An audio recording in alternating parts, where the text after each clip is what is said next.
Samuel Eto'o avait perdu à la CAF pour sa candidature à intégrer le bureau exécutif de la Confédération africaine de football. Il a intenté une procédure accélérée. Il a gagné au TAS. On a vu Pyramide également qui a perdu à la CAF, qui a gagné au TAS. Donc pour moi, ce sont des exemples aujourd'hui très édifiants qui peuvent conforter la Guinée dans sa position ou dans ses convictions de pousser le curseur plus loin et d'aller de recourir ou d'utiliser l'ultime recours qui est le tribunal arbitral du sport, dont le verdict, encore une fois, il faut le préciser, est insusceptible de recours. Même si la Guinée, dans la conception, dans la plainte, a commis 2 vices de procédure.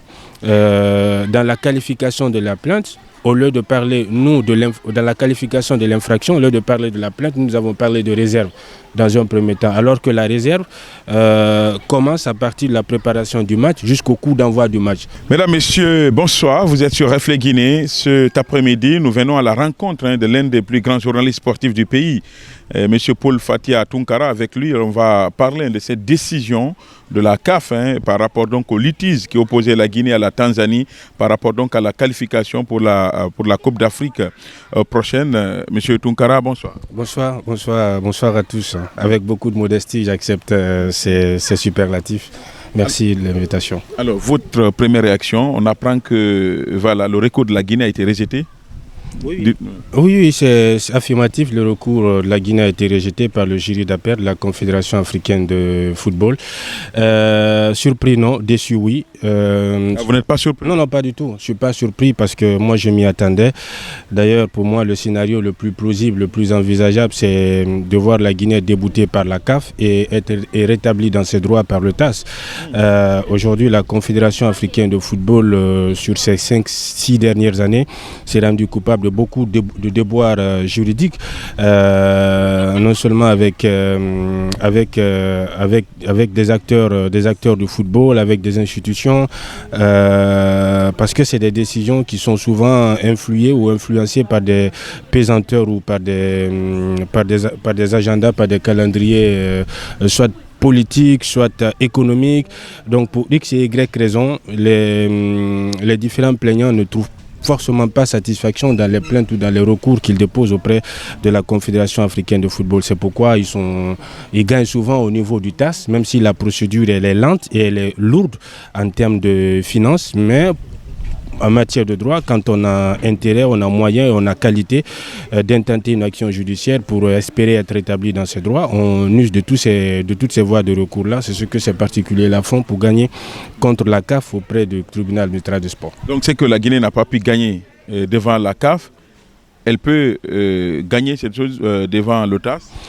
C'est un scénario plausible, c'est un scénario envisageable, d'autant plus qu'il y a des précédents. Le président Antonio, par exemple, avait perdu à la CAF. Il a engagé une procédure accélérée avec ses avocats au niveau du tribunal arbitral du sport. Il a obtenu gain de cause, sauf que le verdict est tombé à la veille du scrutin. Par conséquent, il n'a pas eu assez de temps pour battre campagne. Samuel Eto'o avait perdu à la CAF pour sa candidature à intégrer le bureau exécutif de la Confédération africaine de football. Il a intenté une procédure accélérée. Il a gagné au TAS. On a vu Pyramide également qui a perdu à la CAF, qui a gagné au TAS. Donc pour moi, ce sont des exemples aujourd'hui très édifiants qui peuvent conforter la Guinée dans sa position ou dans ses convictions de pousser le curseur plus loin et d'aller de recourir ou d'utiliser l'ultime recours qui est le tribunal arbitral du sport, dont le verdict, encore une fois, il faut le préciser, est insusceptible de recours. Parce qu'on ne pouvait pas aller directement au TAS sans avoir épuisé toutes les voies de recours à l'interne. C'est-à-dire que d'abord sur le plan national, plus sur le plan africain, et puisque c'est une juridiction à double degré, il y a la commission de discipline qui nous a déboutés, on n'était pas satisfait, on a intenté une action, on a interjeté appel auprès de la commission d'appel, on n'est pas satisfait, on va saisir le TAS. Et là, si on n'est pas satisfait, on va devoir s'aligner derrière le verdict que le TAS va donc brancher. Donc rien n'est perdu pour la Guinée pour le moment. Pour moi, rien n'est perdu. Rien n'est perdu, même si pour certains, il faut faire économie de ses ressources, économie de ses énergies, parce qu'on met énormément de moyens, on met énormément d'énergie, on met énormément pour moi, d'efforts dans cette bataille juridico-sportive. Le football se joue sur le terrain, mais si on n'est pas content sur le terrain, ou si on estime être lésé sur le terrain, il peut se rejouer également dans les juridictions. On a vu beaucoup de pays comme le Sénégal, par exemple, qui s'empressent même à ouvrir un front judiciaire contre des pays comme le nôtre, par exemple, en 2019, où nous avons été déchus de notre place de vice-champion. On a été sommé de restituer les médailles de vice-champion. On a vu beaucoup de pays comme ça qui ont gagné auprès du TAS. Pour moi, la fédération est dans une obligation de le faire. C'est une question d'honneur, c'est une question d'honneur, de fierté. C'est la Guinée c'est pour la Guinée ils le font.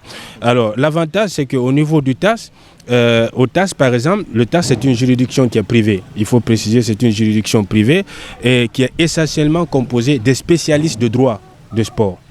Contrairement aux juridictions de la CAF qui sont à la fois juges et parties. C'est-à-dire que la commission de discipline, la commission de discipline, le jury d'appel, ce sont des acteurs de football qu'on a pris ça et là, qui sont nommés par la Confédération africaine de football et qui n'ont pas de réelle compétence, en matière de droit. Contrairement au TAS, où la juridiction est privée, le TAS où les arbitres, parce que là-bas on ne parle pas de juristes, on parle d'arbitres, ceux qui doivent siéger, examiner les dossiers des plaignants, où les arbitres sont des spécialistes en droit. Et en plus, le TAS est une juridiction qui évolue en dehors du territoire africain. Donc, il n'y a pas d'influence de quelque nature que ce soit pour favoriser une partie au détriment d'une autre. C'est une bataille juridico-sportive. Si on a les moyens, on a intérêt, on a qualité, il faut continuer la lutte. Merci beaucoup. Mais merci. La dernière chose que je vais dire, c'est que, encore une fois, cette bataille juridique ne doit pas éclipser ou nous faire perdre de vue de la mauvaise organisation qui a parsemé la campagne éliminatoire. Parce qu'encore une fois, on ne va pas quand même s'abriter derrière cette erreur administrative pour dire non, pour crier sur tous les toits, pour dire non, on a été injustement lésé par la Confédération africaine de football. Non, la Guinée s'est rendue coupable d'une réelle désorganisation dans sa campagne éliminatoire. Il y a eu des problèmes de maillot, il y a eu des problèmes de maraboutage dans le vestiaire, il y a eu des problèmes de non-enregistrement du préparateur physique, du sélectionneur adjoint au niveau du CAF qui ont dû suivre le premier match perché dans les tribunes alors qu'ils devaient être aux côtés de l'entraîneur principal. Pour moi, on s'est rendu compte de beaucoup de légèreté dans cette campagne éliminatoire. Donc, c'est vrai qu'il y a eu une erreur administrative, même si la Guinée, dans la conception, dans la plainte, a commis 2 vices de procédure. Dans la qualification de la plainte, au lieu de parler, dans la qualification de l'infraction, au lieu de parler de la plainte, nous avons parlé de réserve dans un premier temps. Alors que la réserve commence à partir de la préparation du match jusqu'au coup d'envoi du match. À partir du moment où le coup d'envoi d'un match est donné, on ne parle plus de réserve, on parle d'une plainte. Et nous avons parlé d'une réserve, donc on n'a pas trouvé un élément de langage, on a mal apprécié l'infraction qui a été constatée. Ensuite, il y a le règlement intérieur. On ne peut pas prendre le règlement intérieur des phases finales d'une Coupe d'Afrique des Nations pour qualifier l'infraction commise pendant les éliminatoires. Les éliminatoires sont soumises à un règlement intérieur qui est propre à elles, où le numéro de maillot n'est pas exigible. Tu peux jouer avec un numéro 17 contre l'Algérie, jouer avec un numéro 15 contre le Bénin pendant les éliminatoires. C'est pendant les phases finales où on exige les numéros de maillot. On ne doit pas s'abriter derrière cette erreur administrative parce que nous-mêmes, on s'est rendu coupable de beaucoup d'erreurs. Maintenant, après cette turbulence-là, il faudra passer en revue pour se projeter avec beaucoup plus de responsabilité et beaucoup plus d'efficacité. Merci beaucoup. Merci.